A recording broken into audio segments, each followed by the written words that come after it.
მინდა რომ ვისაუბროთ გეშტალტ თერაპიაში ძირითადი დაცვითი მექანიზმები რა არის. ამას მე ვთქვათ, მე ვთარგმნი ასტროლოგიურადაც, მაგრამ ფსიქოლოგიას კიდევ უფრო კარგად შლის, იცით? ასტროლოგია ძალიან ზედა სურათით უყურებს ყველაფერს. ზოგჯერ ახლო ფოკუსით საჭირო არის ხოლმე და ეს ახლო ფოკუსი, ეს ფსიქოლოგიური კვლევები კვლევაზე დაფუძნებული თეორიები, ხო, გარკვეულწილად ძალიან გვეხმარება კიდევ უფრო წვრილმანებში ჩავეძიოთ ადამიანის ფსიქიკას. და მინდა რომ თქვენ დაგითხოვოთ ასპარეზი.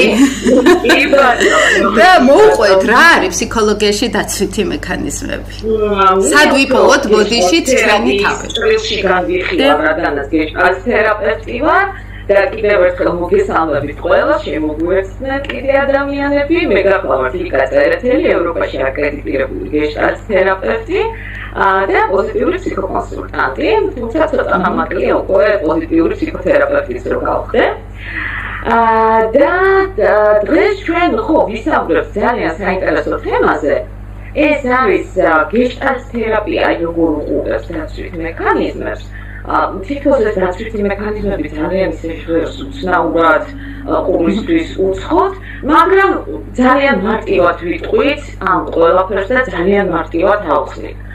უპირველეს ყოვლისა, მოდით დავიწყოთ იქიდან, რომ გეშტალტ თერაპია მას კიდევ ეძახიან კონტაქტის თერაპიას. და რაში გამოიხატება ეს, რატო არის კონტაქტის თერაპია? იმიტომ რომ გეშტალტ თერაპიის აზრით ადამიანი მაშინ არის ჩანსაღად ჰარმონიულად სამყაროში, როდესაც მას კარგი კონტაქტი აქვს, ადეკვატური კონტაქტი აქვს როგორც საკუთარ თავთან, ასევე გარემოსთან. და რა თქმა უნდა, ამოსავალი წერტილი ეს არის საკუთარ თავთან კონტაქტი.